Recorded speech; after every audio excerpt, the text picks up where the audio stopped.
everybody. Please sit down. Get things done. Nobody gets it done like we do. Now, I don't know, are we letting the media in? Is the media here? I guess we have a limited media because of distancing. And some people think I did that on purpose. But we've been getting along with them reasonably well lately. I just want to thank you all for coming back, because you came back. This is a Republican group, largely, if not in all cases. You know, they look pretty Republican. I'm not sure about Devin. Let's just, you're a Republican, aren't you? This is a very, very Republican group, and we appreciate you coming back. Hi, Debbie. And I just want to say a few words, and maybe we'll say a couple of words in front of the media. We just left the most beautiful ceremony celebrating 75 years, the 75 years, and it was magnificent. It was beautiful. It was windy and beautiful, and we have a great country, and we're rebuilding our country. We had the greatest economy in the history of the world. No country had anywhere near us, and we had the best we've ever had, but we've had the best ever in the world. China is a very good competitor, but we were doing much better than China, and that's before COVID, before this plague came in. We were doing much, much better than anybody, best we've ever done, and we had to close it down. It was an artificial closing. We had to just close it down. Never happened, a thing like that never happened before. We did the right thing. It's horrible what's happened. It should have been stopped. It should have been stopped where it came from, which was China. It could have been stopped easily and quickly, and for some reason they were unable to do it. I think they tried, but it got away from them, I guess. But it's a shame, and so many hundreds of thousands of people around the world have been killed, 184 countries. But we're going to build our country back, and we're going to build it back fast. This group of people, we all did it before, and we'll do it again. We created something that has never been seen before. And if you are somebody that likes history, and I think everyone in this room likes history, you wouldn't be doing what you're doing. You would see that, and you would remember that this was the year that China was going to overtake us in the economy. If you go back 2 months, you would see that they weren't anywhere close, that we were going to be there many years of a very, if the right person sits in this seat, it'll never happen. If the wrong person sits in this seat, it'll happen in a period of a few years or less. It can happen almost immediately. So we are in a position where we have to start all over again, and we will start all over again, and we'll build something that was even better than we had before, recognizing that so many people have died. So many people have died. That's the one thing we can't do anything about, unfortunately. What I can say is if we did it the different way, if we went herd, if we just said, let's wing it, we would have been talking about numbers that would have been unsustainable and unacceptable. You look on the screens, you look on television today, and you see body bags, and you see mass graves, and we may be talking about 95,000 people ultimately. We may be talking about something more than that. But if you take a low number, 1.5 million, so you multiply whatever number we're talking about times 15, it would not be acceptable. It would not. It's not acceptable now. One person isn't acceptable, let alone perhaps 100,000. So we're going to rebuild it. We're going to rebuild it back as fast as we can. I think we're going to have an incredible transition, but transition leads to fourth quarter. Third quarter, I call it transition. We'll start to see it. It's already happening. People want to come back. I think everybody in this room realizes we have to come back. Otherwise, you have a broken country. You'll never be able to do it again. You'll never be able to build this miracle. It's a miracle what we did, what all of us did, and what many people before us did. You'll never be able to build it again. The people want to come back. You see what's going on at state houses all over the country. They want to come back. I think some people don't want it really to come back for political reasons, which is sick. But the people, the real people, the people that want this country to be great and great again, we can say, they want to get back. And we're going to have embers, we're going to have fires, we're going to have things to put out, and we'll put them out. We learned a lot, things that we had no idea 2 months ago. We've learned a lot over the last couple of months, and we're going to do a job like nobody's seen before. And I spoke with Angela Merkel today. I spoke with Prime Minister Abe of Japan. I spoke with many of the leaders over the last 4 or 5 days. And so many of them, almost all of them, I would say all of them, not everybody would want to admit it, but they all view us as the world leader, and they're following us. You look at what we've done with ventilators. We started, and we had no ventilators. Nobody thought in terms of a ventilator. It's like, and I say it all the time, it's like building a car, and other countries don't have ventilators. And we became so successful at ventilators and building this very complex machine, very expensive machine, but very, very complex to have it right, to do it right. Highly computerized, very technologically significant. So we built, and we built, and we built. And they took other factories for totally other purposes, and now we have 9 factories that are throwing out ventilators at numbers that nobody can believe. It was really, there's not been anything like that since the Second World War, where we did the same thing with other types of product. And we're giving thousands and thousands away to other countries that are people dying because they don't have ventilators and they're not equipped to do what we did. So we're giving thousands and thousands of these ventilators away to many countries that have suffered greatly. Italy, France, Spain, so many countries. And Nigeria called. Tremendous problems in Nigeria. Tremendous problems all over. And so they're very happy. In addition to that, we're building stockpiles for ourselves. So if this disaster ever happens again, we have plenty. Some of the governors, we're working along great with almost all of the governors, but some of them, they needed ventilators. Now it's testing, and we have testing at a level that nobody's ever done before. Every leader tells us the same thing. In fact, they want to know, what are we doing? But you don't hear that from the media. You never hear that. But what's happened with testing is incredible. So as of this morning, we've done 8.5 million tests. And yesterday alone, in one day, we did 300,000 tests. And that's an incredible tribute. Now they have the test where it takes you 5 minutes. That was a test that didn't even exist. Everything had to go to a lab. It would be sent to the lab, so it takes a day, and then it takes another day. But it takes you 3, 4, 5 days if they do a good job. Now you do a test, boom, and you have it in 5 minutes, and nobody ever thought a thing like that was even possible. That's the Abbott Laboratories, but now we have other competitive tests even with that. So what we've done has been incredible. We're going to continue to do it. We're going into transition, and I call it transition to greatness. It's going to be transition to greatness, because we're going to do something very fast, and we're going to have a phenomenal year next year. Third quarter transition, fourth quarter is going to be good. There's tremendous pent-up demand, and next year we're going to have a phenomenal year. And with that, I think maybe I'd like to go around the room, and you could introduce yourself and say a few words, and then after that, the media will leave, and we'll have some discussions among ourselves, okay? Please, why don't we start? I think I know this gentleman, huh? And by the way, Kevin has done some job. He should have had the job a long time before he had it. But that's okay. We have a great man, and he's going to be, hopefully, a great Speaker of the House. We got to get him there. If we get him there, and when I say hopefully we're going to win, because I have no doubt he'll be a great Speaker of the House. We don't have to hope about anything. He's done a fantastic job. Kevin?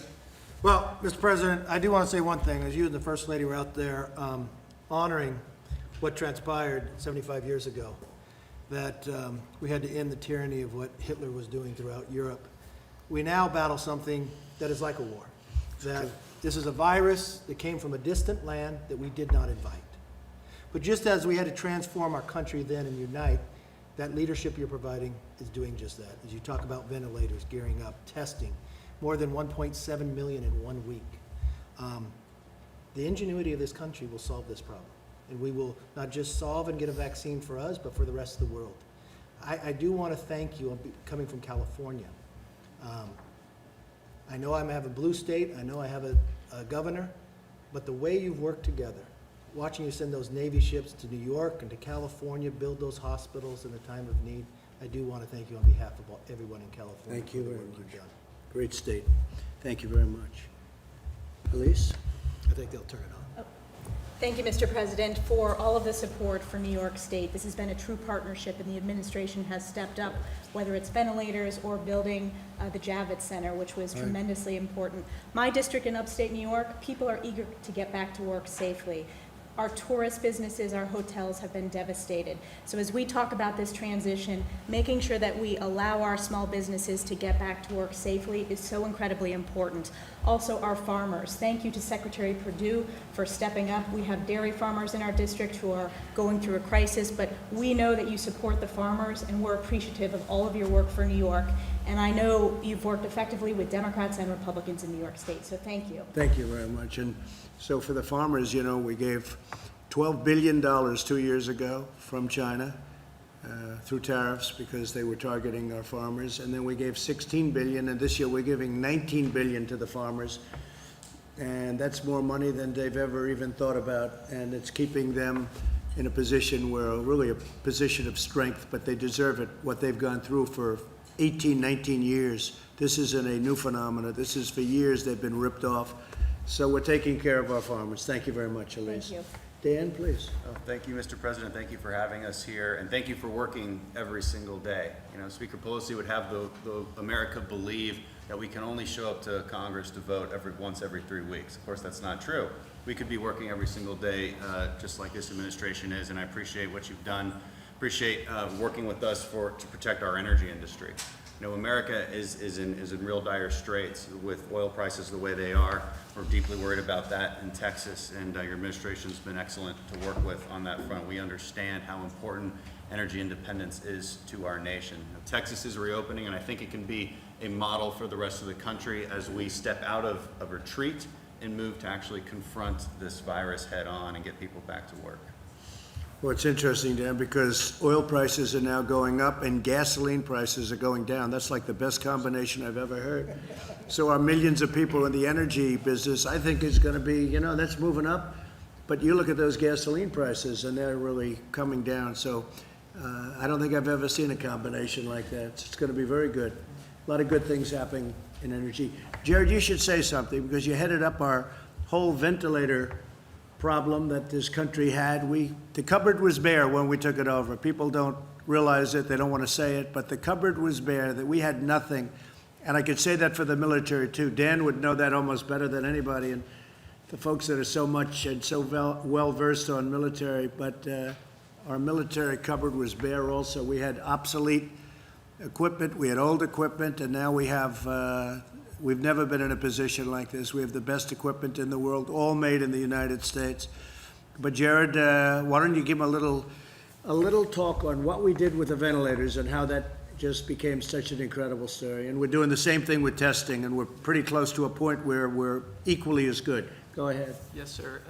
On ventilators now, the good news is that every day the balance that we have in the stockpile that the country has continues to grow. Initially, it was very scary in that we had a lot of states requesting numbers that could not be supplied, and a lot of you were very helpful at getting the local hospitals in your districts to give the actual data to the federal government, because the president wanted to make sure that anybody in this country who needed a ventilator would get a ventilator. He saw what was happening in Italy, where people were dying in hospitals and not able to get the care they needed, and the president said, I don't want that to happen in America. Deploy every resource that we have, get all the intel we have, and let's do our best to try to make it work. And we were able to make it work thanks to your leadership. And then what we were also able to do is use the Defense Production Act at the president's urging, and we were able to contract 11 different ventilator companies. Last year, America made about 30,000 ventilators. This year, we'll make about 150,000 in a 4-month period. And so we're in a place right now where we're doing well. A lot of our allies, the countries that are friendly with America, are starting to get ventilators from us. and we have more than enough to take care of all the American citizens. So it's been a great success story. And on testing, the numbers continue to grow. We have all the supplies that we need to do it. We've now educated all the governors. We have over 5,000 testing machines in the city. We've had the commercial sector through the public-private partnerships that the president had us lead. Those have now identified over 5,000 machines. We've done DPA on swabs, so we're making a ton of swabs. We have reagents. We have transport media. And we've been working with all the governors to help them with the National Guard on how to better collect samples. And so we're seeing those numbers starting to really rise. And when you look at the number that America's done relative to any other country, we're 2 to 3 times the next number. So on an absolute basis, the job that you've led on that has been absolutely tremendous, and that's giving the tools to America to start opening up these counties and allowing Americans to get back to work. Thank you, Jared. You've done a great job. Someday people are going to appreciate it. They say, oh, he's a relation. Well, he's a relation. If he wasn't a good relation, I'd get him out of here so fast. Sometimes we have a problem, Louis. I say, get Jared on it. Great job, Jared. Thank you. Smart guy. So here's another smart guy. So Devin, I thought about Devin more over the last couple of days than anybody else, because this guy would come in and he'd tell people what was going on, and nobody believed it because it was not believable. It just wasn't true that they would be doing a takeover of a presidency illegally and all of the illegality that was going on. And he was the first one, our superstar Jim, and all of us will admit this guy was just, he wouldn't stop. Devin Nunes, he wouldn't stop. He saw it before anybody, and you deserve a medal. You deserve the equivalent of Pulitzer Prizes. They ought to take the Pulitzer Prize away from all of these phony journalists that got a Pulitzer Prize, and they were wrong. They were wrong on everything, and now they've been proven wrong. I saw where Clapper, not a smart guy. How do you have not a smart person heading up intelligence? How does that work, right? You have a man who is not smart, and he heads up intelligence, and that's possibly what happened. They ran away with it, but he knew what was going on, and I'd watch him on television. He'd say the worst things. And now I know why Shifty Schiff, dishonest, corrupt politician, why this guy didn't want these papers exposed. Because all these people said under oath, where they go to jail if they lie, they were totally, no, I didn't see any collusion with Russia. I saw nothing. No, I said, but he was on television before and after saying there was massive collusion, like Putin was my best friend. We had no calls to Russia. We had no calls from Russia for years. And all of a sudden, we have this great friendship. And by the way, getting along with Russia is a great thing. Getting along with Putin and Russia is a great thing. And stuff like this makes it impossible. And that leads to very bad things, very bad things. But I have to say that Devin was incredible. He understood it. He understood that it was a hoax before anybody else knew what was happening. And then I have to say, the people in this room took over and did a hell of a job with you, right? They had guts. They had guts like nobody's ever seen before. I want to thank you on behalf of our country, and I'd like to have you say a few words. Well, thank you, Mr. President, and it's unfortunate what you had to live through for the last 4 years. Yeah. From your campaign to your presidency, and I appreciate your kind words, and for all the folks in here who have worked so hard getting to the bottom of the Russia hoax situation. Let me just talk a little bit about the situation our country's in now. I know you're well aware. We've had 6-7 weeks here of keeping people inside their homes. We've learned a lot about this virus. There's still a lot more we need to learn. We need to learn what our friends over in Asia were doing at the time that this virus was taking off, and the issues with the World Health Organization. And I believe with your new pick, with John Ratcliffe, member of the House Intelligence Committee, member from Texas, he's going to do a great job getting to the bottom of this, and I think leading the intelligence agencies through what have been some pretty dark times over the last few years. And I think we should say Rick Grinnell has done a great job, too. In fact, John Ratcliffe called up 2 days ago. He said, I'm really looking forward to this, but I don't know if I can top the guy we have in there right now. And he was he's going to do a phenomenal job, but Rick Grinnell has been incredible. Before that, we had an empty seat. But Rick Grinnell, what he's done Even Louis would admit that. And I saw Rick yesterday walking in with thousands of pages of paper into the Justice Department. We didn't see that before, did we, Louis, huh? Rick Grinnell did a great job, and John is going to be phenomenal. Well, Please. Mr. President, what we expect and the American people expect is transparency from our law enforcement agencies, and I think we're well on our way to getting that. I want to also thank you for bringing us back here to show the American people that we can be here and do our work. The Democrats are cowering at home right now. And it makes no sense because we've learned so much. I can understand for the first few weeks, but we're learning. We have ventilators. We're learning new ways how to treat this virus. And if we're expecting, as you know, you've been in my district. It's the San Joaquin Valley of California, heavy agricultural area. My folks have been going to work. My folks have been going to work, and because they have to feed this country along with a lot of the folks around here. And you know, if we expect the guys that are cutting meat or working at a grocery store, working in these packing plants, if we expect them to go to work, we ought to go to work as members of Congress. And I'll just leave it at that. I will say I got you all of your permits necessary from the federal government for water. You know, we throw millions of gallons a day of water into the Pacific Ocean that comes from up north. And when I saw Devon, I say, how come those fields are all barren? They're beautiful land, all barren, brown. And then they'll have a little patch like this, a little patch in a corner, or a little patch on one side, and it's beautiful green. You could see it was so, and I said, how come so much of it, 90%, 95%, it looks like a desert, and you have this, he said, we don't have water. I said, you mean you have a drought? This is a long time ago we met, right? Right at the beginning, before I got elected. And I said, you mean you have a drought? He said, no, we don't have a drought. We send millions of gallons of water out to the ocean to protect a very, well, I'll never say anything's unimportant. I think everything's important.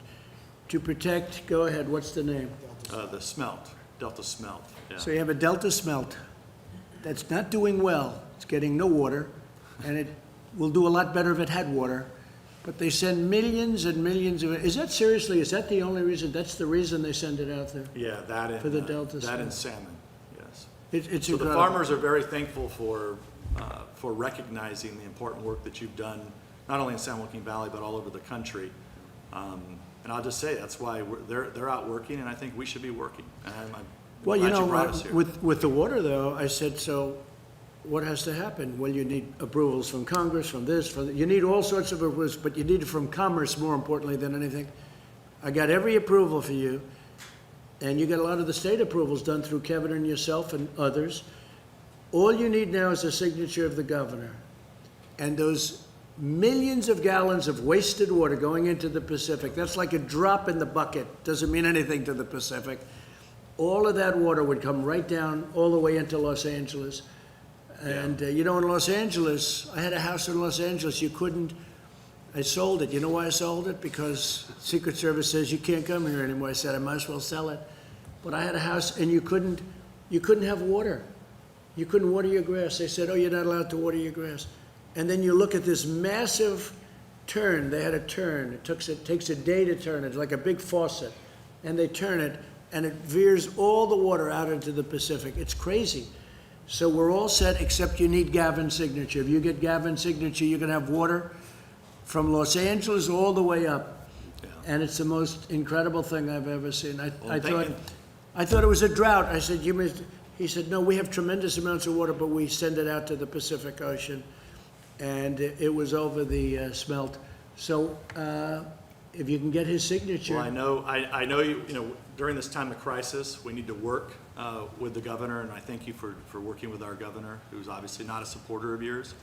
But there is a serious issue there that the governor needs to recognize that we have a water crisis in our state that you've recognized, and he needs to drop the lawsuits that he's brought and work with us. Well, we've gotten along very well, Gavin Newsom. We've gotten very well with regard to COVID-19, as we call it. In that respect, he's been fantastic, and we've been fantastic, and he said very generous things. But on other things, we disagree, like the water. like cars, because you can have a car for much less money that's equally good environmentally, but much safer, better car. California forces you to build a bad car that doesn't work well, and there are a lot of reasons for not doing it that way. So we'll end up. So on that we don't agree, but we agree on the coronavirus, and on that we've gotten along very well. And we've done a great job for California and for everybody. And he was very honest about that assessment. It would be great if you could get the water, but you're all set. Okay, you're all set. Just I say that to Kevin too. Get his signature, and you're going to have so many. All those thousands of acres are going to be opened up, and they'll have plenty of water for Los Angeles too. So they won't have to ration. They're going to ration the water in California. It's the most incredible thing I've ever seen, and yet they're sending millions of gallons out. So thank you very much. But thank you very much for the job you've done. Appreciate it. Thank you, sir. Please. Ted Budd, North Carolina. Yes. I want to thank you for having me here. I also want to thank my colleagues from the House. There is no vote today. There's nothing we're voting on. The Speaker Pelosi, has not brought us in to do anything meaningful, but we're here to lead by example and to say that we're ready to work. So we need something meaningful to help those back home. In North Carolina, we're very grateful for all the work that you've done here. And again, Secretary Mnuchin, want to thank you as well for all that you've done. The PPP and the work that you've done for Main Street has helped keep these businesses intact so that we can have this quick recovery. We're ready for Q3. We're ready to get going. In North Carolina, we're ready to rebuild. Great job. Thank you. Thank you, Mr. President. Guy Reschenthaler from Pennsylvania. I just want to thank you and the administration for holding China accountable. I think for way too long, no one's held China accountable. And the fact that we're looking into the World Health Organization and how they really work hand in glove with the Chinese Communist Party to cover this virus up in the early days is absolutely shameful. So thank you for bringing attention to that. In Pennsylvania, we're having a really hard time because the governor has had such draconian shutdown measures. We're now #1 in unemployment claims, but we're only #5 in terms of population.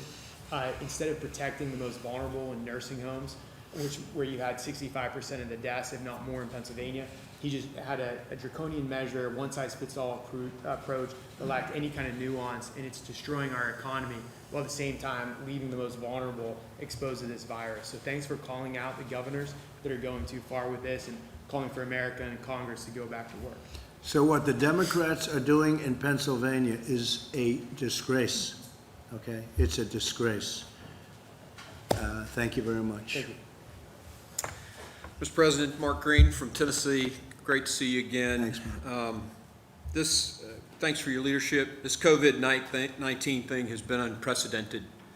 It's a challenge to both the world and the United States, our country. A challenge made worse by China and the delays in information to us, the deception. I mean, China lied and people died. And as an infantry officer, an ER physician, former business CEO, I know that when a leader is caught in an ambush, that leader has to make split-second decisions with the information that they have. Mr. President, I'm proud of the decisions that you have made. Decisions like banning travel from China, which these guys all laughed at and criticized, but it saved American lives. Sir, you saved American lives with those decisions. And we in Tennessee, we thank you for that. We're opened up for business. We're going to the restaurants and business is running again. We're ready to lead, and we appreciate your phased plan. We're implementing it in Tennessee. Just thank you for your leadership, sir. I really appreciate it, and your governor is doing a great job. And you're right, we banned people from China coming in, and they said, oh, but you did allow people. Yeah, they were American citizens, and they were allowed in under very, very strict rules and regulations and quarantines and everything else. But we banned people, and a number of our leading doctors said that saved hundreds of thousands of lives, and that was in January. And I remember being in a room with, I think, 21 people, and I was the only one that wanted to do that. Nobody else wanted to do it. They thought it was crazy. It had never been done before. Nothing like that had ever been done before. And now you watch them, the Democrats and the media, say, oh, I should have done it sooner. Nobody even thought about it. And a month later, you'd see Nancy Pelosi and other people talking about this disease is just nothing, it's going to spread over. And she wanted to go, and she was actually late in February, she was in Chinatown in San Francisco celebrating because this disease is going to be nothing. So I understand that. I mean, she felt that, and I can understand it. But for them to say, much earlier, I actually banned Chinese from coming in, China from coming into our country. It's just such a political disgrace that they're able to get away. It's just like Shifty Schiff making the statement today to try and save face when we have him cold on the papers, on the documents, and in about 19 different ways. It's so bad and so sad for our country. Thank you very much, Mark. Mr. President, you put that ban in place before they even named the virus. Yeah, You saved Americans' lives. Thank you. thank you very much. I appreciate it. Thank you, Mr. President. Kelly Armstrong from North Dakota. We're an ag and energy state, so we've been uniquely hit on a lot of this stuff, but I'd like to say thank you for standing so tough with Saudi Arabia. That was a huge deal for our oil producers. Obviously, you've been great for agriculture, but thank you especially for your statement yesterday in support of cattle ranchers. Sometimes they get lost in the mix, and they've been getting hit pretty hard right now, so we really appreciate that. And then just, you get this economy up and going, and we'll do what we do best, and that's feed and fuel the world. And that demand is coming back, and you're up to $25, $26 a barrel, and a little bit more, and you're going to save your energy industry, really, because we're number one. And Russia and Saudi Arabia, I got them together, and they came to a good conclusion for us and for them and for everybody. And once that demand goes up, it's going to be great for the energy industry. So thank you very much. Thank you, sir. Louis? Thank you, Mr. President. And echoing the thanks, if you had lost that election in 2016, we would never have been energy independent. And it's been great for Texas. It's been great for America. And I do want to advise our media friends before they write stories about how we didn't wear masks and we didn't possibly socially distance adequately, that you saw to it that we had tests and that nobody in here has the coronavirus unless it's somebody in the media. So the only reason we would wear masks is if we were trying to protect ourselves from you in the media, and we're not scared of you. So that's why we can be here like this. So thank you for amazing job you've done. And it is amazing to see the hypocrisy. You do a travel ban, like Mark said, it saved lives. And they called you racist. And then when they realized you did the right thing, they said you should have done it earlier. And perhaps they could have noticed the need if they had not been pursuing, the hoax that was the impeachment. And I know the Speaker has appointed this new committee to investigate your handling of the coronavirus. And I've suggested they ought to name that committee the Committee of Oligarchs to Unelect the President, or coup for short. But that's exactly what it is. And the money, Steve and Larry, thank you for your work. There are a lot of people that are working for companies today that would not be in my district in East Texas, and they wouldn't be. I've heard this week from some that say they're getting threats that if they had any capital, they shouldn't have taken the loan, and they may be pursued for criminal when they could not have hired those people back if they had not taken the loan. So right. I hope that that'll be backed off a little bit, because it has put people to work that couldn't otherwise.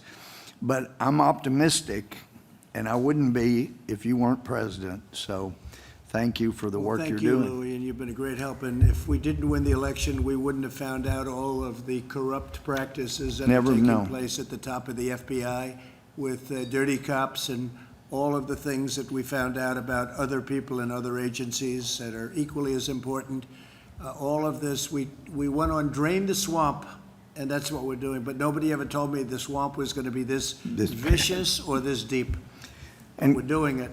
Could I make a suggestion on the justice area? And I know that with the Democrats in charge, some of the most important reforms may not happen.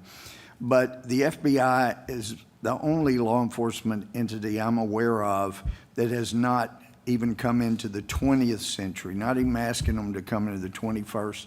Everybody else does videotapes and audio tapes, and the FBI interviews witnesses and goes back and records their own notes of what they want to say a witness said, and then it's easily changed. And we need to bring them into the 20th century where they start at least doing some audio recordings so they can't change them. So that's one of the lessons we have seen from what's happened in their effort to create a coup. And not only do they not record, but they write their notes, and then when the notes are bad for them, they go and change them months later. This is a corrupt deal that's been going on. Yep. And we caught them cold, and now we have to see what happens, but Bill Barr has done a great job.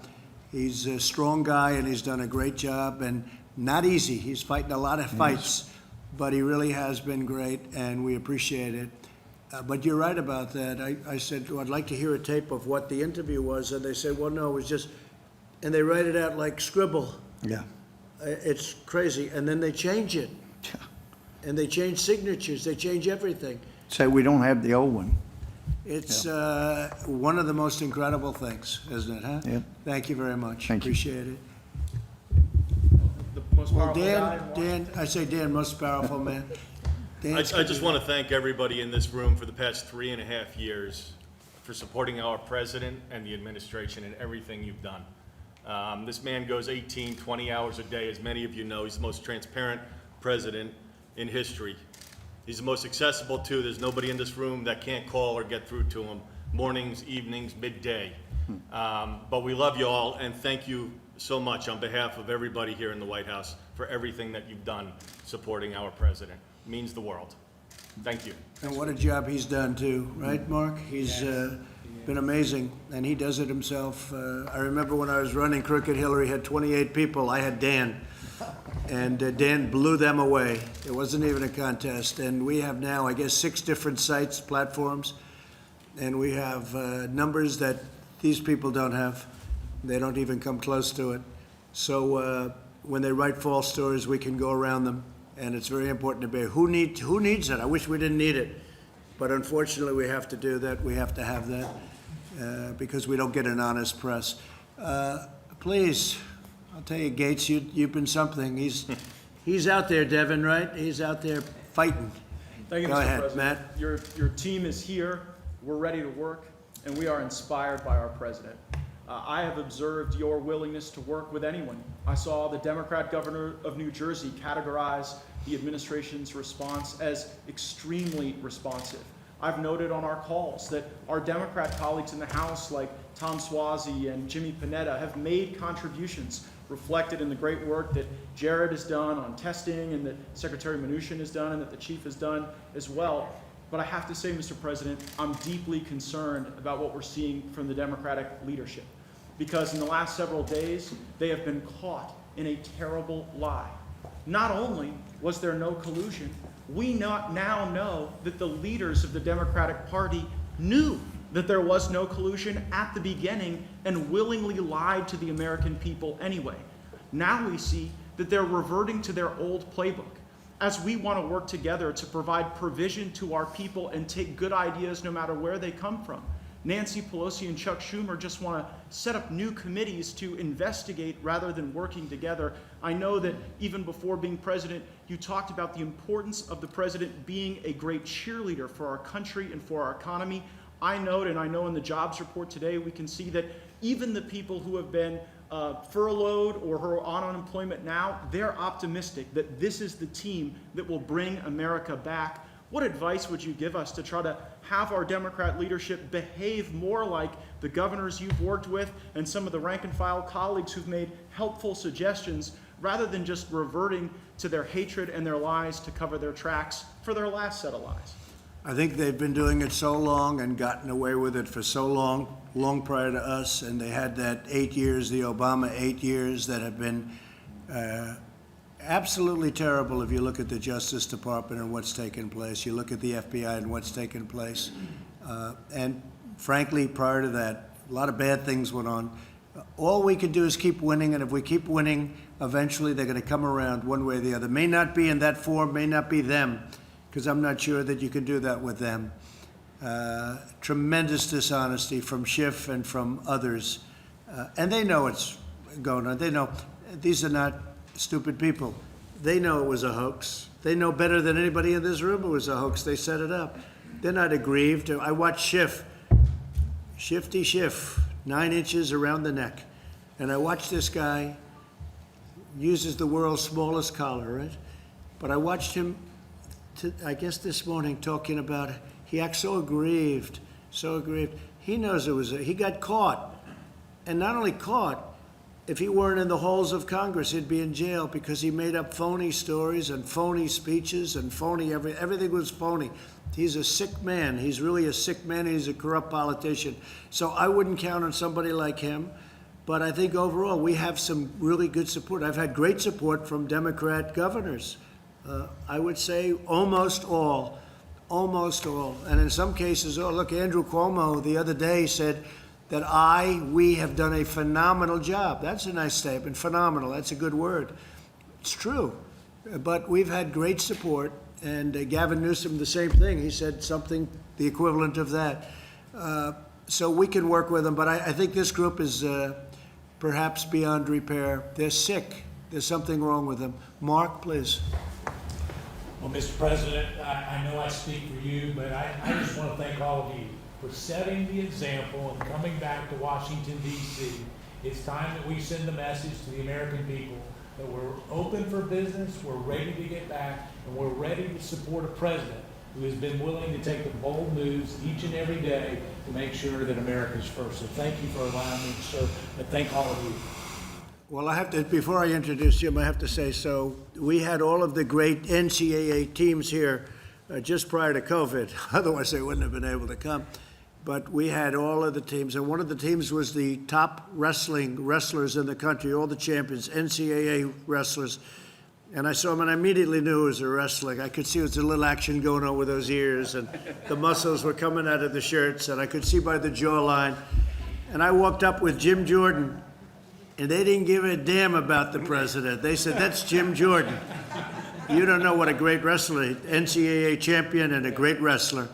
And they saw him, those wrestlers saw this guy, and they said, sorry, President, I got to say hello to him first, right? So Jim Jordan, and he's a champ, he's a winner, he knows how to win.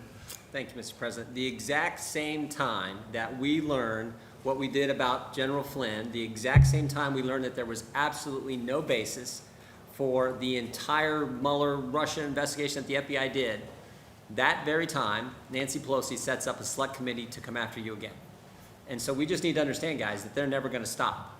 But in spite of that relentless attack we've seen from them, Mr. President, we appreciate your leadership. We appreciate your entire team's leadership, getting things done for the American people. And I think, as Dan said, I appreciate your work ethic. I know how hard you work for the American people. I mean, I know how hard Meadows works. He used to return my calls all the time. Now I know he's working 15 hours, 18 hours a day, and you're working even more. So thank you for doing all. The people in the 4th District of Ohio appreciate it. The people around the country appreciate it. And we just need to keep it up, and we'll have the great American comeback happening real soon. Great, and you're right, Jim. I looked at this, I didn't even know anything about it. I see she's setting up an oversight committee. And I'm getting called by other countries saying what a great job we're doing. Could we have some help, sir, with testing? Your tests are better than our tests. They're the best tests in the world. We have the best tests in the world. We're the most tests in the world. Could we get ventilators? Is there any way our people are dying? Could we get ventilators? Everything. And they set up an oversight committee about the job we're doing. When she, a month later, was in Chinatown dancing, as I said, it's a disgrace. But what's even more of a disgrace is take a look at the people in the committee. They're the greatest Trump haters in history. Maxine Waters, every one of them is people that were screaming impeach before I even announced running. Now I kid when I say that because they'll say that's not true, but pretty close, pretty close. You know, if I say that, they'll say that's not true. They don't understand sarcasm in the press. But I will say, you look at some of the people in that committee, everyone is a total kill, and it's a disgrace. It's a disgrace that they could do a thing like that. And here we go again. Here we go again. But we beat them, and we've been beating them for a long time, and they cannot accept it. They cannot accept it. That's why it's interesting. I could work with the governors, and we're doing it really well. And they're saying great things about me and the job we're all doing. But you can't work with these people. I think they're stone cold crazy. Anyway, thank you, Jim, very much. Mr. President. Kevin, how about a little recap as to how you think we're going to do in that next year coming up? Sure. Thank you very much, sir, and thank you. I'm humbled that you invited me back to pitch in this crisis, and honored to be here again with you.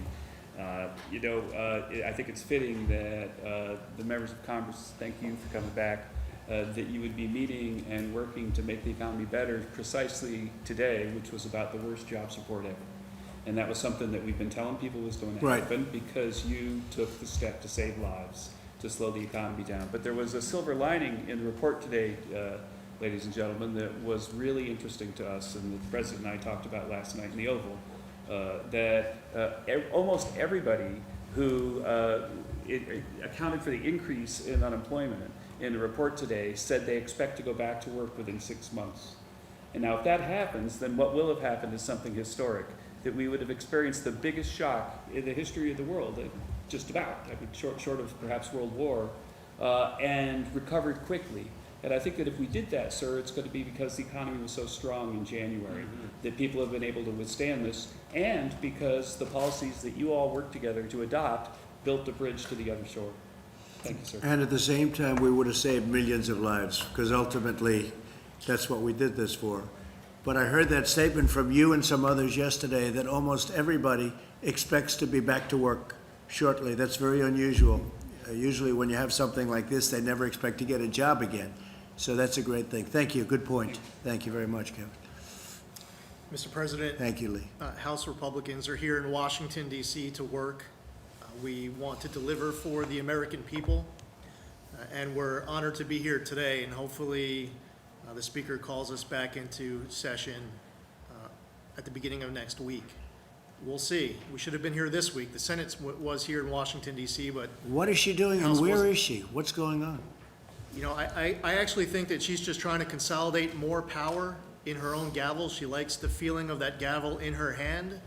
She knows that the grip is being loosened, and come January of 2021, she's going to have to hand it over to Kevin McCarthy. And in the meantime, she is trying to consolidate as much power as she can. And when she brings her House Democrats to Washington, and there's a process where we're able to participate in crafting legislation, she won't be able to dictate as much of her obstructionist radical agenda that appeases an enraged liberal base that put that gavel in her hands in the first place. Many of us here in this room were with you on the beaches of Normandy, and we're honored to be back here today to be with you on VE Day. And not just as a member of Congress, but also as an Army veteran, I want to thank you for all of your support for our military. And in so many ways, our military was weakened before you got into office. And we saw a troop strength reaching levels that were pre-World War II levels. It wasn't just in troop strength, but it also was with our equipment. And whether it's support of the military, preparing our troops to win, understanding that you don't send our troops into battle unless they're sent to win. You send them to win, or you don't send them at all, and you know that. And you've been following these principles of understanding our enemies don't respect weakness, they only respect strength. And as someone who's still in the Army Reserves, and knowing right now that we have men and women abroad, they can feel when they go to sleep at night, their parents can feel good when they go to sleep at night, knowing that you have their back. And our greatest generation that fought for our freedoms and liberties 75 years ago, they fought for that flag and our Constitution and made this conversation today possible. I saw them when they were with you in Normandy, those veterans calling out to you from that backdrop like they were 18 or 19 years old again. They just wanted a moment to share with their president, just to get a thumbs up back. They were little kids, even though they saved the world. And I want to thank you not just for setting up our military for success, but taking care of our veterans. Because when they come home, they're They should be treated with the love, dignity, respect they deserve on behalf of a very grateful nation. As a New Yorker, I want to say thank you for what was a phenomenal effort to deliver for us during this coronavirus outbreak. Between Suffolk and Nassau County, we had well over, as of right now, over 70,000 positive cases of coronavirus. Between the Comfort, the Javits Center, field hospitals, Army medics, when New York State asked you for public testing, immediately approved. They asked for private lab testing, immediately approved. They asked for semi-automated testing, immediately approved. I remember getting on the phone with Mark Meadows. We needed ventilators. The 4,000 ventilators show up within 48 hours. I remember getting on the phone late, it was 10, 11 o'clock at night on a Saturday with Jared. And we're talking about how the stockpile in Suffolk County was out of regular-sized N95 masks. The next day, you're here in the White House talking about how you're sending hundreds of thousands of N95 masks, and they arrive within the next 48 hours. And 250,000 surgical masks show up instantly. I get on the phone just a couple weeks ago with the Secretary of Treasury about the municipal liquidity facility that was set up to talk about how there's a need out there for a county like mine, not quite 2 million. We have a population of about 1.48 million. We didn't qualify for the municipal liquidity facility. Secretary Mnuchin, the night of getting the last bill passed, he is on the phone and he's working to take care of our issues. So with what Jared has done, and Admiral Polacek and Avi Berkowitz and others who were involved in that effort on the PPE, I want to say thank you. The Boeing Dreamliner is bringing PPE in right now that Suffolk ordered, and it's just a huge help. And the last thing I would say is this, and I stated the point about not just as a member of Congress, but also as a military veteran, thank you. I'll also say as a Jewish veteran, what happened to me when I was with you on Normandy, and many others who support you. And it happened again this morning when I put out a message about today being the 75th anniversary of VE Day. I got attacked as a Jew for supporting you. And the things that they were saying about you was so highly offensive to me. And there has never been a president ever who's had the back of Jews in this country and around the world like you have.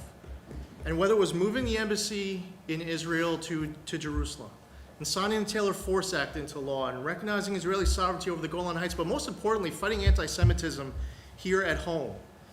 When I see them attacking me and attacking you, especially attacking you and your team, when you are all in more than any other president, not just delivering on your own campaign promises, but doing what's right and delivering on the promises of presidents in the past, I just want to say thank you.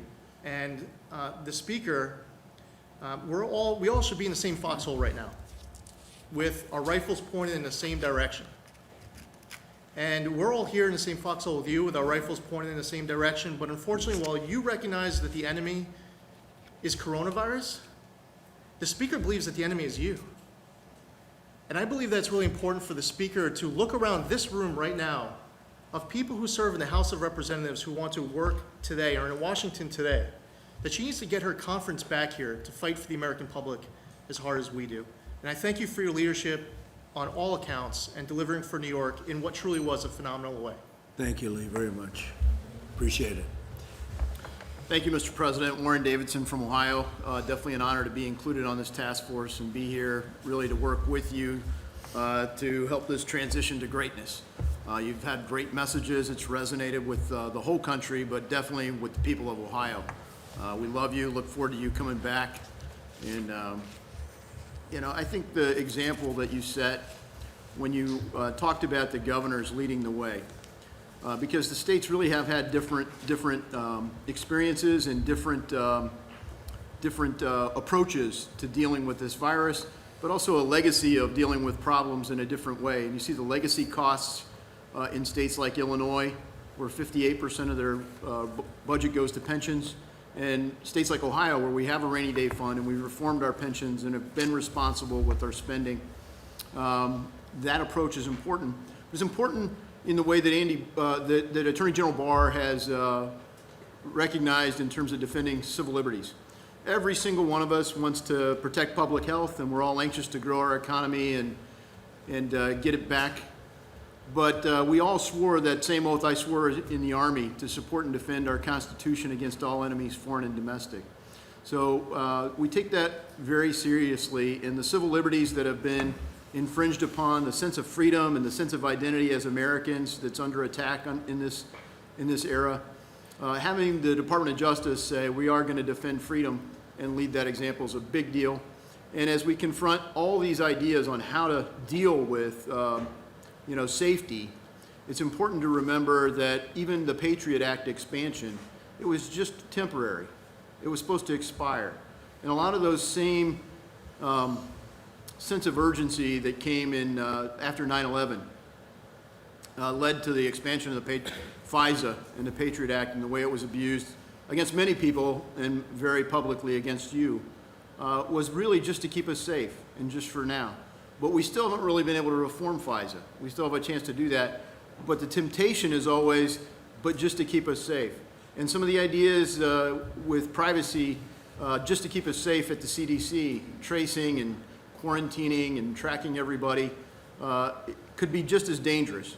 So I think it's good to safeguard against that. And then I think the last thing is we're talking about VE Day.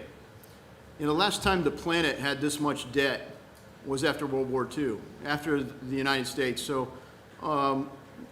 the Fed has been tremendous in trying to provide stability in the face of governments largely closing our economy. So we did owe it to people to try to provide the stability that we did. But most people realize that you can't print an entire year of GDP. So we do have to be cautious about unsettling the monetary system. It's worked great for us since Bretton Woods. We have been the world's reserve currency, and we wouldn't want to give that up by being foolish with the amount of printing we're doing, because it's not being lent. There's no lender. We're not really borrowing it. We're printing it. And that's undermining the value, the full faith and credit of the United States. We have lots of countries doing that around the world, and the dollar still is the strong one. But we should be cautious to think that we can somehow do this in an unlimited way. So thanks for the things you're doing and the leadership you're doing, leading by example, and it's an honor to be part of it. Thank you. Thank you, Warren. Thank you very much. Hi, Mr. President. Andy Biggs, Arizona. Thanks for letting me be here with you today. Thanks for coming to Arizona this week, being at Phoenix and Honeywell. Factory converted, doing 10 million N95 masks Right. On a regular basis, and there's going to be 10 more out of their Rhode Island plant. Thanks for being there. We had Sammy's restaurant from Tucson up, but we also had several Latina business owners there that are strong supporters. And why are they supporters? Because of the economy that you built and you put in place. And Arizona's ready to open up. They're energetic. They want to open up. They have faith and confidence in you and your leadership because they know what happened before. You built a marvelous economy, lower taxes, reduced regulations. That really did a great number for our economy, and that's fantastic. I'll tell you, we are just as frustrated that that Speaker Pelosi won't bring us back to do work that we need to be doing. We need to set the example for the American people that we're ready to be here. If you can go to Starbucks coffee, as Kevin said yesterday, you should be able to come to Congress. So just so you know, the House Freedom Caucus we had a meeting last night. We'll be meeting every day next week here in Washington, D.C. We want Speaker Pelosi to know we're ready to work. We come to work. We represent the people. Thanks for your leadership, Mr. President. Thank It's you an honor to be with you. very much, Andy. Thank you. Mr. President, Andy Barr from Central Kentucky, thanks for your leadership and for inviting us here today. I want to share with you 3 quick stories from my district that illustrate how effective your administration has been in responding to this public health emergency. These stories have not been reported by the press, so I want to direct these stories to the press because they need to know how effective you all have been in responding to us and the American people. First is Dr. Mark Doherty, an epidemiologist at Baptist Lexington, largest private hospital in my district, a nationally known infectious disease expert. He comes to me in March, early in the pandemic, and he says, we can do convalescent plasma therapy. He was one of the first epidemiologists in the country to want to do this. He went to your FDA, sir, and within 4 hours received approval to do convalescent plasma therapy, saved 2 lives on Sunday night. The approval was on Friday. Second, he comes to me and he says, we can save personal protective equipment if we use telemedicine within the hospital. The problem is we need approval from the federal government to do that. So we go to CMS, to Seema Verma, and we say, we can do a Bluetooth stethoscope with an iPad and telemedicine and FaceTime. We don't have to send all of the healthcare workers into the negative pressure room. We can bring modern technology to the fight against COVID. We can protect healthcare workers, and we can conserve critical personal protective equipment. Within days, Seema Verma and her team at CMS responded favorably. That is a nationwide policy change that saves lives for healthcare workers and conserves scarce personal protective equipment. And then the next story is Steve Stone from Nicholasville, Kentucky, works for Sagent Pharmaceuticals. He comes to us and he says there is a critical shortage of the sedative propofol, which is used for COVID patients on ventilators. In New York, by the way, there was a shipment of a month worth of propofol that was held up by the government of Italy. So we got on the phone with Admiral Polacek from on your team on Saturday morning. On Tuesday, he had talked to the State Department and had the Italian government release to New York life-saving propofol for intubated COVID patients in New York City, a month's supply. And that was your administration and Admiral Polacek responding instantly to that request. And then the third story is Secretary Mnuchin and his team, and Mark Meadows. We had a small business owner who was not approved in the first round of PPP because he bought the business after February 15th. But this is a 35-year-old business, a dozen employees, $60,000 a year jobs, a small business publication. We went to Mark Meadows, Secretary Mnuchin, his team, and within days, they changed the guidelines, frequently asked questions, new guidelines. We saved 12 jobs in Lexington, Kentucky because of your decisive action. So, Mr. President, thank you for the effective response to this pandemic and this crisis. Thank you. Thank you very much, Andy. Good afternoon, Mr. President. Scott Perry from Pennsylvania. I want to first thank you for acknowledging those NCAA championship wrestlers from Penn State. Jim Jordan, of course, as you know, is a big fan of those Penn State wrestlers. Mr. President, thank you so much for your bold, visionary, decisive leadership. It has made a huge difference in Pennsylvania, in the district I represent, and across the Keystone State. The PPP in particular saved countless jobs. It has been a lifeline for the small businesses across the country, across our state, and of course running it through the local banks, getting government out of it, letting the banks, our local community banks handle that has been it's because that's who people know. They have a relationship, and the bankers, of course, know them. And so that's worked really well. But I will tell you, in the transition to greatness, what I don't think we did envision is the same bold vision and leadership that you have had in some of our state governors. And right now, just last night, our governor announced that we in Pennsylvania are going to stay locked down until June 4th. Mr. President, our businesses are dying.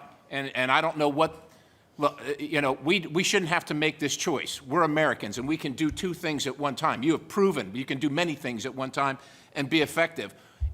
We have about 65% of our deaths in Pennsylvania happening at elder care facilities, at assisted living facilities, not in hospitals, but at these elder care facilities. The PPE is going to the hospitals. The money a lot's going to the hospitals because we shut them down. The governor's made a choice, instead of helping some of these elder care facilities, we have a website where people can snitch on their neighbor who's going to work or who's opening their business in contradiction to the order. That's not bringing anybody together. So a couple things. Extending the PPP, the 8 weeks, until after the governor opens the state, because employers now don't want to have to pay for employees who are not going to be able to come back to work, right? Because the state is shut down. You didn't do that. The governor's done that, right? So the transition to greatness, I think, might include something like that. Right now, we have counties that want to open up. The governor said no. Counties want to open up. They're not sure. They're scared that if they open up in again, violating, so to speak, the governor's order, that will stop the flow of federal dollars for the programs that you already have. And so some assurance that they can do the right thing and get their people back to work as Americans would be very, very helpful. I would say this as well, Mr. President. The unemployment benefits in the real world, we tried to do the right thing, you tried to do the right thing.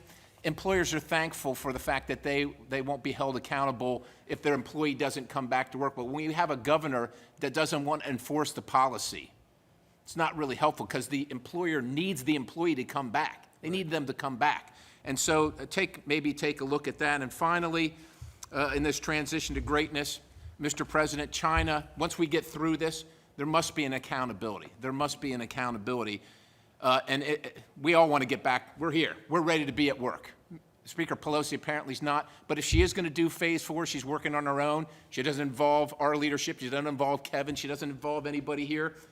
Mr. President, the prescription to get us back to work and healthy as an economy, quite honestly, is simple. And you already know it. You've already talked about it a million times. Let's just get back to work. Let's just get back to work. Thank you, Mr. President. Thank you very much. Great. Thank you, Mr. President. Greg Murphy from Eastern North Carolina. I appreciate your strength. I appreciate your persistence. I'm a surgeon, and I appreciate decisiveness. It's been nothing but a merciless last 4 years that Schumer, Pelosi, and her cabal have essentially tried to undo the 2016 election. I've only been in politics a relatively short period of time, but it's obvious to me that there are people in this country who hate you and hate this administration more than they love this country, and they will see it torn down. This crisis has highlighted this. We thought that this possibly could be a way of bringing our nation together, but unfortunately partisan politics has ruled the day. This has been building a plane while we've been flying it. I think that's a very good analogy, but the plane is built and it's time to land. It's time that we made decisions based upon fact, not fiction, not fear-mongering, not cartoons by the media, but truth. And wouldn't it be nice to get the truth? We believe enough in our American people that we believe in what they can think. So I would ask the same for you from North Carolina that you do from Pennsylvania to talk to our governor, to let us come back to work. Let us look at a regional approach in North Carolina. It makes sense. We look at the science. We can do this. We're not inventing the wheel again. So I thank you for your strength. I thank you for your persistence and your leadership. Thank you very much. Thank you. Mr. President, Mike Johnson, thanks for having us today. We've been anxious to get back to the Hill, and we wish we could be in the House doing our regular work, and hopefully we'll get back to that. I represent two important groups today. One is the resilient, hardworking people of Louisiana. We've had a tough run here. I mean, the pandemic hit us pretty hard, and then, of course, we've got the crisis in the oil and gas market, and we're going to recover from that. But the people there are soundly behind you, and so many of them always tell me when they know I'm coming back here to give you their regards and their encouragement and their thanks for what you're doing, your principled leadership. I would echo what's going on in Pennsylvania, North Carolina, Louisiana as well. Our governor's keeping us shut down, and our free market needs a chance to thrive, and if we can do that, we will. It needs to be a region-by-region basis. The second group I'm here, I guess, representing this morning is the Republican Study Committee, you know, the largest caucus of conservatives in Congress. And as the chair of that group, all these guys are leaders of it as well, and we've been trying to advance our core principles. And we came out Monday last with a 37-point blueprint, a framework that we call a return to prosperity and accountability and recovery. And basically what we've done is distilled the work that we had been putting into about 15 months prior to the pandemic to come up with a playbook, a conservative playbook to run when we return to the majority, which we still think we could do. But it's things, for example, for holding China accountable all the way to empowering the American worker. And we think it's consistent with a lot of the administration and what you've articulated, and we hope we can work together on it.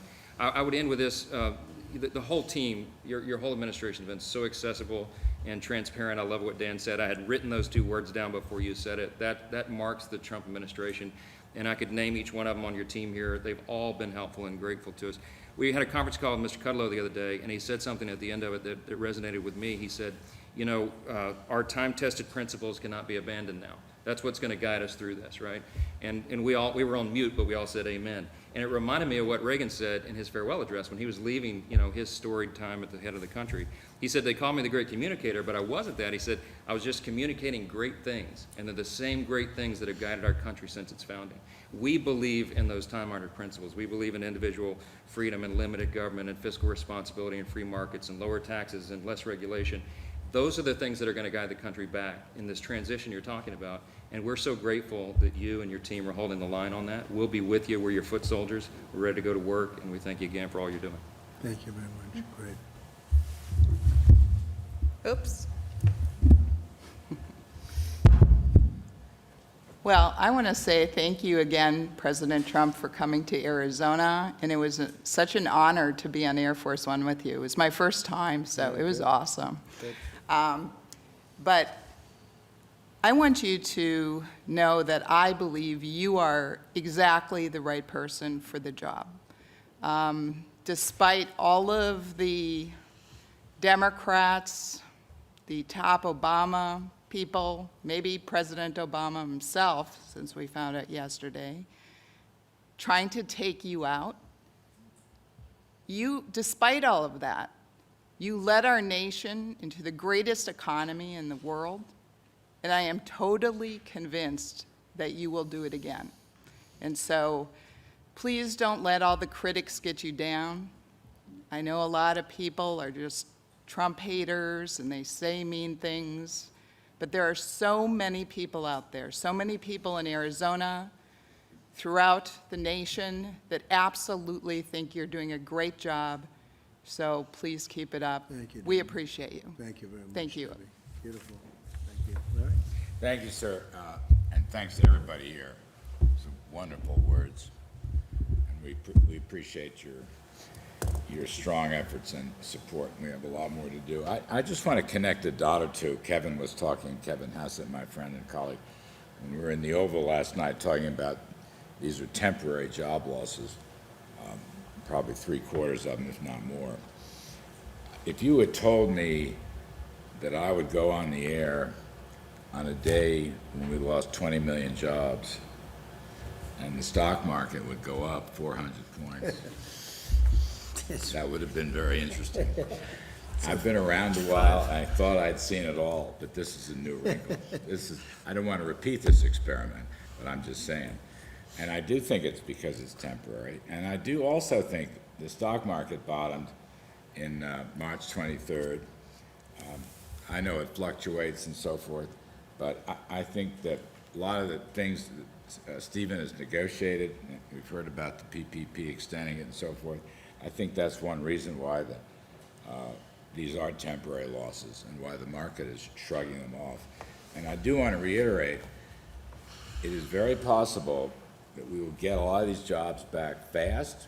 It's very possible, as private surveys and even the CBO, we will have a 20% increase in growth in the second half of this year, as you say, sir, as a transition. And then finally, I want to say that, and I appreciate your comments very much, sir, if we stay to the principles that worked the first 3 years, I mean, through January and February of this year, the economy was growing at 3.1% at an annual rate before the virus hit.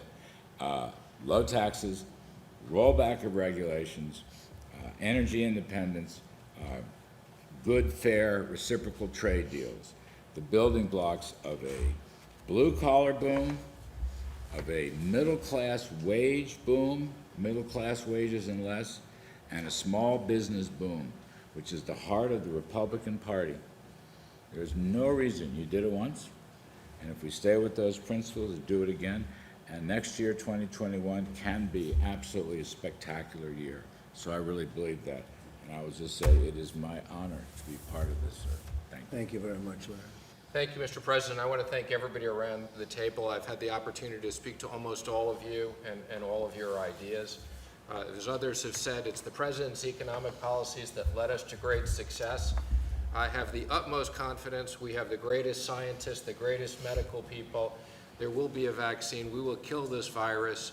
And the policies that you've put in place recently are protecting American workers and American business as we go through this difficult time. So thank you, Mr. President. Thank you, Steve. I appreciate it very much, and you've done a great job. So we're looking at the transition to greatness, and I think it's starting right now. It's really what it is. It's a great term. It just came out at this meeting. True. It came out by accident. It was a statement, and it came out, and you can't get a better one. We can go to Madison Avenue and get the greatest geniuses in the world to come up with a slogan, but that's the slogan we're going to use, transition to greatness, and it's starting right now. And I appreciate everybody we called. We said, can you be here? They hopped in a plane. Is that right, Mark? They hopped in a plane. Not one person turned you down. This was just a quickly set-up meeting because the Republicans want to be here. And the Democrats have to come back and they have to get it going. And they're asking for things that they didn't ask for up front, but it's what they wanted. And they want things, and we're happy with what's gone on. We got what we needed, and but at the same time, we want to do what's right for the country. So we'll see what they're looking for, and we're in a position for first time in a little while. You would never put yourself in that position, but we wouldn't agree to what they wanted, and it got sort of delayed, and now they need things, and we can sit back and we're going to watch, and we'll do what's right for the country. But so it's the transition to greatness. That's where we are. That's where it's starting right now, and I appreciate everybody for being here, and we're going to have a little meeting after the media goes. Do you have any questions, John? Can you bring us up to speed about a member of the Vice President's staff who is now tested positive for coronavirus? This is now the second staffer in the West Wing. Yeah, well, I don't know much about it. Does anybody want to talk about it? She's a wonderful young woman. Katie, she tested very good for a long period of time, and then all of a sudden today she tested positive. She hasn't come into contact with me. She spent some time with the Vice President. It's, I believe, the press person, right? You'd say press person. So she tested positive out of the blue. This is why the whole concept of tests aren't necessarily great. The tests are perfect, but something can happen between a test where it's good and then something happens and all of a sudden she was tested very recently and tested negative. And then today, I guess, for some reason, she tested positive. So Mike knows about it, and Mike has done what he has to do. I think he is on an airplane going to some faraway place, but you'll be able to ask him later on. But they've taken all of the necessary precautions. I understand Mike has been tested, Vice President, and he tested negative. Mr. President, but if this can happen here at the White House, 2 people tested. It can happen anywhere. It can happen. So what? You why see should where the it people happens. feel confident going back to work then? No, because, well, then it would happen anyway, whether you did go back to work or whether you didn't go back to work. In fact, I saw a statistic come out of New York yesterday that was pretty strange, that most of the cases are coming from apartments and coming from homes. What was that all about? I think they said 66%. Did you see that? That was given by Governor Cuomo, that they're coming out of the home, right? So it can happen anywhere. It's a very elusive enemy, a vicious enemy, an elusive enemy, and I think more importantly than anything with this one, it's probably the most contagious enemy that anybody has seen.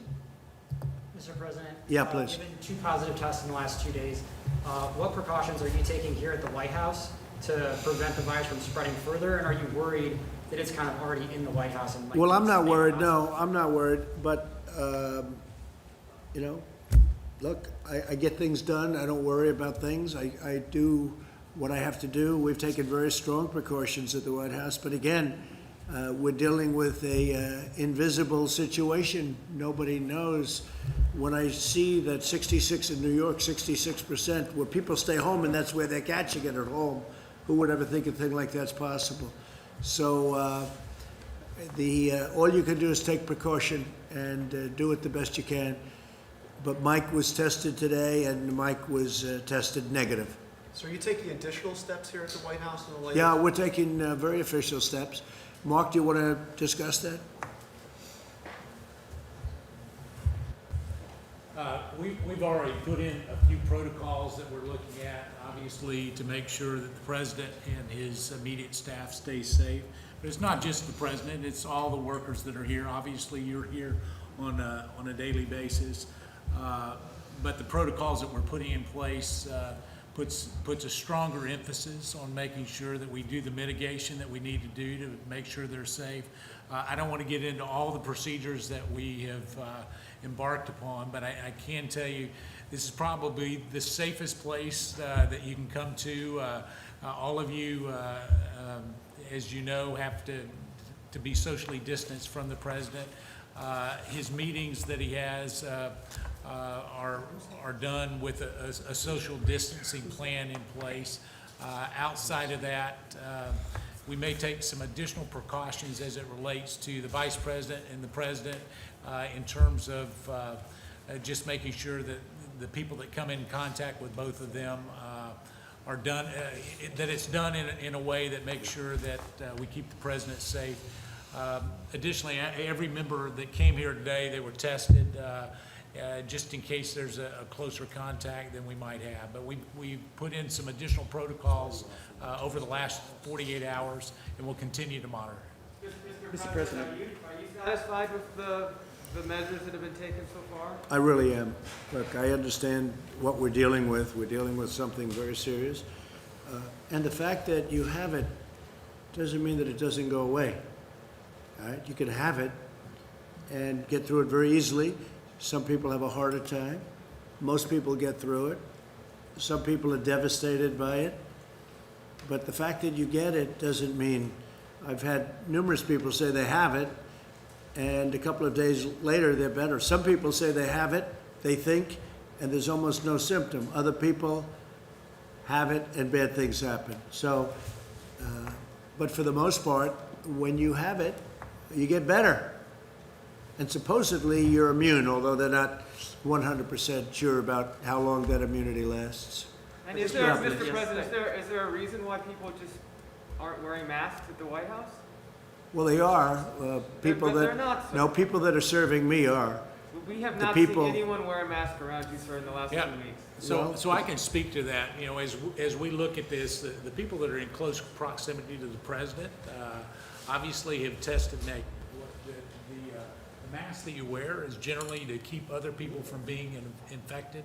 And so as we look at that, you know, I can tell you that the testing protocol is a strong regime, and as it gets close to the president, some of those that serve him will wear a mask in those closer proximities. Here's what I would offer off the record to all of you is I know, John, we spoke about this earlier. If you've been on the campus, for your safety and well-being, the president's made available to make sure that you can have testing just for the peace of mind. So before you leave today, we've made those arrangements to make sure that you can be tested as well. But we have a lot of people wearing, I'm just looking around. Look at Shay, White House photographer. I'm sure most of you don't know her, but to the best of my knowledge, she's wearing a mask. Is that a mask? Yes. I think to the best of my knowledge, it looks like a mask. Mr. President, could you clarify the status of the Phase 4 negotiations? Earlier, Larry said that they were being paused and potentially for a couple Well, of weeks. we're in no rush. We're in no rush. When you see jobs The out, Democrats, why are you in a rush? the Democrats have to do what they have to do, but I would say we're not looking, we want to see what they have, but I can't say that we're in a rush. We were in a rush to get the money out to people. We have gotten the money out. Some money is stalled because of state machinery. You know, they have old computers, 45-year-old computers. And we said this was going to happen, and I didn't want to do it that way, but the Democrats insisted on going through this particular apparatus for a certain reason, and that money stalled. But that's their fault, and I think they accept responsibility and blame, the Democrats. Mr. President, you said recently that you would, if necessary, be the first person to get a vaccine. How important do you think a vaccine ultimately is? Well, I didn't say I wanted to. That's not a correct statement. I said, you said, would you be? And I said, if it was good for the country, I'd be. And if it was bad for the country, I'll wait to be the last one, or I wouldn't do it at all. No, I was asked whether or not I would do it as the first person. If I thought that was a good thing for the country, I would. I don't, personally, and I have to say, I think we're doing very well on vaccines. If they wanted to use me as a test, that's okay with me, if it was good. But that was really the way the question was asked. But how important do you believe a vaccine is to getting out of this? And what do you say to those that this growing anti-vaccine? Well, I feel about vaccines like I feel about tests. This is going to go away without a vaccine. It's going to go away, and we're not going to see it again, hopefully, after a period of time. You may have some flare-ups, and I guess, I would expect that. Sometime in the fall, you'll have flare-ups, maybe. Maybe not, but according to what a lot of people say, you probably will. We'll be able to put them out. You may have some flare-ups next year, but eventually it's going to be gone. It's going to be gone. There are some viruses and flus that came and they went for a vaccine, they never found the vaccine, and they've disappeared. They've never shown up again. They die too, like everything else. They die too. And so whether we do or not, I think great progress is being made by Johnson & Johnson, by Oxford and some others. NYU, I see, is very advanced. But if you don't get it, this is going to go away at some point. Mr. President, what evidence have you seen that this is going to go away without a vaccine? I just rely on what doctors say. They say it's going to go. That doesn't mean this year. It doesn't mean it's going to be gone, frankly, by the fall or after the fall. But eventually it's going to go away. The question is, will we need a vaccine? At some point, it will probably go away by itself. If we had a vaccine, that would be very helpful. Be very happy to have a vaccine. How often do you meet with Dr. Birx, Dr. Fauci, and the medical experts, or have you essentially just moved yourself on to the economic aspect? No, I listen to them. I have a lot of respect for them. Dr. Birx, Dr. Fauci, and we have some other people that are very good. No, I listen to them very, very intently. But how often do you meet with them? Talk up, you have a mask on your face. How often do you meet with the medical staff and the medical experts? A lot. A lot. Mr. President, for the unemployment. Do you find the CDC protocols to be an impediment to opening up the country? Which protocols? The recommended guidelines that have been. No, because I'm relying on the governors, and the governors are the ones that are doing that. And if I see something wrong, I'll clamp down on it very hard and very strongly. But I'm relying on 50 very talented governors. I don't think they are all talented, but many of them are very talented. Why are you not releasing those guidelines to? They're released. They know what to do, and they know what they're doing. And we're going to see, but I'm relying on the governors to do their individual states, and they're relying on us very strongly for advice and also for help with respect to equipment, hospitals, beds, ventilators, but also medical supplies. So they're relying on us, and we're able to get them everything they need if they can't get them. Ideally, they can get it, but much of the things that we're getting and we've gotten for them, we're able to stockpile in their states. So we're sending it around, we're sending more than they need. So if this should happen again, they're going to be ready this time. And what happens, though, if the infections go spike once the government... You have to put out the fires. Then you're going to have to put out the fires, and the governor should be able to do that. Mr. President, you said the third quarter would be a transition and the fourth quarter would be good. Where do you expect to see the unemployment numbers at that? Well, I think the unemployment numbers are going to go way up. And the statement that Kevin made is incredible. Everybody expects to have a job back very shortly. That's not a normal situation. You go into a bad economy, deep recession or worse, nobody expects to have a job ever again. Everybody expects, I saw that chart, almost everybody expects that they'll be working again. This was an artificial turning off of a tremendous economy. We did the right thing because we saved millions of lives, probably millions of lives. But this was just all of a sudden one day we had to turn it off. When we turn it back on, which we've just started doing, I think it's going to come back blazing. I think next year has a chance to be one of the best years economically we've ever had because there's tremendous pent-up demand. So if unemployment's at 14% now, perhaps going as high as 20%, where do you think that will be in the I think the number is going to be a great number. I'm not going to say exactly what. I can say over a period of time it's going to be where it was, maybe better. Can't get much better. We were at 3.5%. But it will be, I expect it to be where it was. The demand is going to be tremendous, and next year is going to be a tremendous year. Fourth quarter is going to be very good, maybe better than that. The transition is going to be very interesting, but you're going to see some very good numbers coming out of the third quarter. It's a transition. I call it the transition to greatness. We're going to have a great year next year. But do you think we can get dug out by the third or fourth quarter of this year economically? Well, the third quarter, we're moving in that direction. Right? I would say it's starting right about now. We're going to start moving in that direction. But the third quarter will be, I think it's going to be very good. It's going to be a very good indicator, but it's going to be very good. But it is a transition quarter. The fourth quarter is going to be good. It could be maybe more than good, Kevin. And next year is going to be, I think it's going to be a really powerful year economically. Mr. President, Larry said this morning that he expects the May unemployment numbers to also be problematic, to be very high. What are you and your administration, these lawmakers, what are you Well, the all main doing? numbers, we haven't started coming out of it, Well, and. what are you all doing to provide relief to workers over Well, the we're next doing a 6 lot. weeks? Look at all the money. We took $2 trillion and we're spending it all over because we want to have we're throwing money at it. And over the years, they've learned that's much better than not doing it. So are Look you- at 1928. In 1928, direct payments they raised interest rates and they raised taxes. How did that work out? Not too good. Not too good. But if you look at 1928, 1929, the first thing they did was raise taxes, and then they raised interest rates, and they choked everybody to death, and it took 15 years to recover, more than that. So we do it, we're doing it the right way. We have a lot of great students of finance. I'm one of them, and we're throwing money at it. And I'll tell you what, I've watched some people and read some people that I would say would not have agreed with that, and I haven't seen anybody disagreeing with what we're doing. And in fact, they say what we're doing with the PPP, with, all of the things that we're doing is great. One thing we could do is a payroll tax cut. That seems to bother the Democrats. The one thing with a payroll tax cut, though, it's over a little bit longer period of time.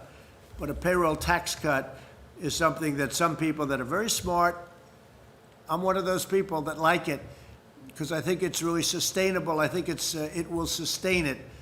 But that's one thing that a lot of people would like to see. Mr. President, you were with seven. Another thing they'd like to see is a capital gains tax cut, meaning no capital gains. Some Republicans are true hardline Republicans around the table. Not all of them. Some people might say, Louis might say, forget it. But some people would say that a capital gains stoppage, cutting capital gains, getting rid of capital gains tax, they've said that for many years would be a great thing. The true conservative Republicans around this table, of which there are about seven solid, but I still like the other ones too. But they would say that's music to their ears, right? So we'll see. I would be in favor of that. Yeah, Mr. President, you were with 7 American heroes earlier today, these World War II. I was. All in their 90s. Did you consider wearing a mask when you were with them, given their... No, because I was very far away. I appreciate the question. I was very far away from them, as you know. I would have loved to have gone up and hugged them because they're great. I had a conversation with everyone, but we were very far away. You saw. Plus, the wind was blowing so hard in such a direction that if the plague ever reached them, I'd be very surprised. It could have reached me, too. You didn't worry about me. You only worried about them, and that's okay, because I think they're so pure it will never happen, all right? They've lived a great life. But, no, the wind was howling, and I didn't see anybody with masks. I don't know, maybe there were, but they were great. I had conversations with them, but I was standing, as you noticed. Would you say I was quite far away? No, thank you, John. Mr. President. Appreciate that. Your book was very good, by the way. Thank you. It was better than I thought it would be. No, it was actually a very good book, but it was actually better about me than I thought it would be. So I appreciate it. You've known me for a long time. 26 years. This wasn't really in the schedule, right?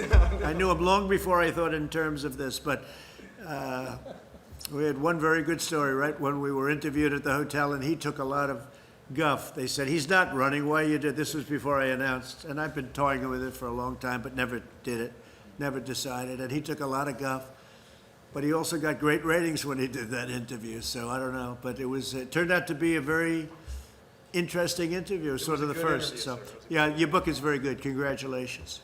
How's it doing? Bestseller list. Bestseller. Bestseller, yeah. That's good. Like Congressman Crenshaw. That's good. Dan has a big... Oh, Dan. Dan is doing good, right? Well, is that because I endorsed his book? That's a great book. I'll tell you, he did something else great. He did a Kevin thinks it's thing the best on book ever Nancy written. Pelosi that was so incisive. Did you see that? He did something that was so incredible, and I actually pinned it on top, right, Dan? Yes, sir. We pinned it on top. You were fantastic. Have you done this before? Yeah, I make videos all the time. You should share them more. That's true. I'll tell you, great job, Dan. You're a great guy. He's a great guy. So is that it? Are you guys all finished? One more, Mr. President. Yeah, go ahead. What kind of a mask is that? It's a mask, it's a blue mask. Looks like a catcher's helmet. What? That looks like a catcher's helmet. Go ahead. I used to The play mask. catcher, so it makes sense. Federal watchdog found that Rick Bright's removal from HHS was improper, and they're blocking that move right now. Have you seen that report, and do you have any response to it? I don't know. To me, he looks like a disgruntled employee. I don't know who he is. But to me, he's a disgruntled employee. And if people are that unhappy, they shouldn't work. If you're unhappy with a company, you shouldn't work there. Go out, get something else. But to me, he's a disgruntled guy, and I hadn't heard great things about him either. Mr. President, about Lieutenant General Michael Flynn, he pleaded guilty twice and admitted before God that he had lied. How does that comport with your present position? Well, I'll just go, and these guys can give you a better answer than I could, most of them in this room. But I'll tell you what, number one, they played the son game. We're going to go after your son. And number one. And number two, the FBI guys, as I know it, and I found out, Devin, they didn't think he lied at all. They said he didn't lie. They didn't know what they were talking about. And Mueller's group, Mueller's gang, that didn't find that I did much, did they, after wasting 3 years? But Mueller's gang of culprits, they said he lied. But the FBI, in this case, said he didn't lie. What's the story on that, Devin? Well, you have to remember that this is a 30-some-year veteran of our military who headed the Defense Intelligence Agency. It would be preposterous to think that he was a Russian agent, and everybody in the press knew this. They had early versions of the dossier. They knew the Democrats were pushing the dossier, and the fact that someone would even ask this question about General Flynn, who was clearly, he was exonerated on January 4th before you were even sworn in to office. We know that from the FBI agents who were reviewing the case. I'm not even sure it was properly predicated to review General Flynn in the first place. You know, there's a lot of people in this town, in the swamp, that all of these people in the media know that work on behalf of foreign agents and aren't registered. And General Flynn, who's a 30-year war veteran, the way that he's been treated, the way his family's been treated, the way that he's lost his livelihood, he lost his house, and I think the American people owe him a debt of gratitude, and this government owes him and his family an apology. Do you have anything on Flynn?